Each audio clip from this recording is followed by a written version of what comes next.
Lately, I've been hearing a ton of Sonic hate, and I completely understand why. But when people say things like, there's never been a good 3D Sonic game, or there's never been a good Sonic game at all, I think that's very, very unfair. Sonic 3 is one of the best platformers of all time. Alright, we're here to talk about Sonic Adventure 2.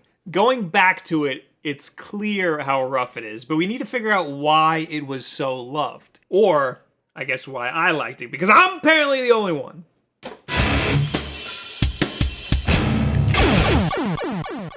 This game is admittedly glitchy as all hell, and the camera is completely ridiculous. As a platformer today, it's very rough. But this game didn't come out today. It came out in 2001. Sonic Adventure 1 was Sega's take on the 2D to 3D jump, and they were just a little bit late on that. Nintendo had Mario 64, Sony had Crash Bandicoot, and even Ubisoft had Rayman 2.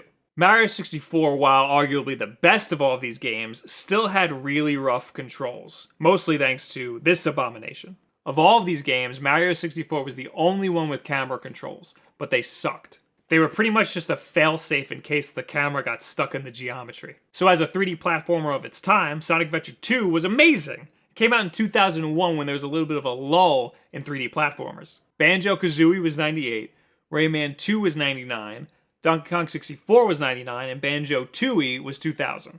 Compare Sonic Adventure 2 with these guys, and it was awesome. It fit right in. And I'm not alone here. The proof is in the 89 Metacritic score. It wasn't as bad as everybody says. It was epic. It was rad. It was fast. It had so much in it. It had one of the best soundtracks of all time. No! I'm not gonna sing it. What about the Chows? The Chows worked with the Dreamcast VMU, so you could rescue them in the game and then port them over to your VMU and use it like a Tamagotchi. When you were ready to play with your Chow on the TV again, you just ported it back over into the game. Even this simple little thing was mind-boggling back in 2001. But I'll be honest, I never really played with the Chows. I was all about those Sonic and Shadow levels, and the soap shoes. Those later levels when you're grinding in space doesn't get any radder than that. The problem was all the other lackluster bullshit that you had to do in that game. The stuff besides the Sonic and Shadow missions. And I understand this, but I think that the Sonic and Shadow missions more than made up for that. And again, for the time, even those lackluster Tails and Knuckles missions were still up to snuff with some of the other 3D platformers. This game wasn't given a chance because it was put out on a dying console, and it was almost immediately ported over to the GameCube a few months later. That port was great. They called it Sonic Adventure 2 Battle, and it had some awesome two-player support. Really, the best parts were just racing through some of the mainline Sonic or Shadow missions with a buddy. I'm pretty sure this is where I first got my hands on the game.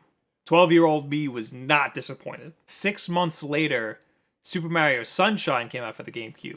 This might have been the first platformer to map the camera controls to the right analog stick, or the C-stick, and that was a game changer. Super Mario Sunshine revolutionized 3D platforming, making Sonic Adventure 2 look like a big, old, outdated pile of garbage. Maybe not a pile of garbage, a pile of fast. My argument here is that most people didn't give Sonic Adventure 2 a chance until it was too late. This video was just a build-up of some of my frustrations watching my favorite YouTubers like Colin Moriarty talk about how there's never been a good Sonic game. Even Aaron, or Egoraptor from the Game Grumps, says the same thing in their Sonic Boom, Sonic 3, and Sonic Adventure DX playthroughs. It's a original Dreamcast game and you're playing it on the GameCube. Give it a break. And with your little on-purpose turnarounds to break the game. But The Completionist has a great video on why Sonic Adventure 2 is great. And Pro Jared makes some good arguments of why Sonic Adventure 2 is just okay. Spoiler alert for his video, you never just eat the marshmallow parts in Lucky Charms. You need the boring cereal parts to make the sweet marshmallow parts taste just that much better.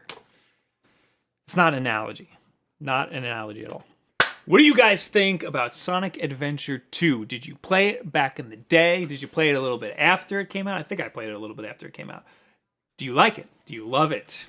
Do you not like it as much as the other ones? And if you don't like it, I want to know, is it because you didn't have a Dreamcast or a GameCube and you played it like way later or something? Or maybe you just didn't even play it and you just don't like it because you don't like Sonic? Leave it in the comments below. Add me on Twitter, all this other social media garbage. We stream every single Tuesday and Thursday. Tuesdays is Destiny. This Thursday, I'm going to stream Sonic Adventure 2. Figured out how to get the emulator going. I'm going to stream it right here on YouTube. So clear your schedules. If you're subscribed, you'll see it. So make sure you subscribe. I would love to be able to chat with you guys live about the game while I'm playing it. I think that'd be awesome. Also, one of my favorite shirts, this one right here. I don't know why I'm not wearing it right now, but this one, you can get it at our TeePublic store. Link is in the description. New videos every Monday, Wednesday, and Friday. And now we have live streams on Tuesdays and Thursdays. So it's like a new video every week. Thank you guys very much. I'm gonna go fast. I mean, have a good week. Now I'm the Beanstalk. Now I'm the Bean Master. Bean Master. A lot of people are gonna say Call of Duty. We like Call of Duty. I like Call of Duty a lot. I haven't played Ghosts or Advanced Warfare because I got, I got washed out. That was a franchise that burned itself out really quickly.